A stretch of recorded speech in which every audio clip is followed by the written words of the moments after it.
มาบัดนี้จากอีสานถิ่นเขาเนาะถิ่นเขาอยากถามข่าวถึงคนไก่เดละน้องเป็นจังได้อยู่เมืองกรุงบ่หงเฮืองเนาะทางคุณ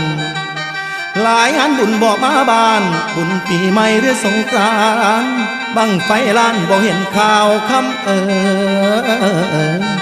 หูบ่น้องพ่อแม่เจ้าเพิ่นเที่ยวจมคิดถึงรับฝากคำถามซึ่งน้อ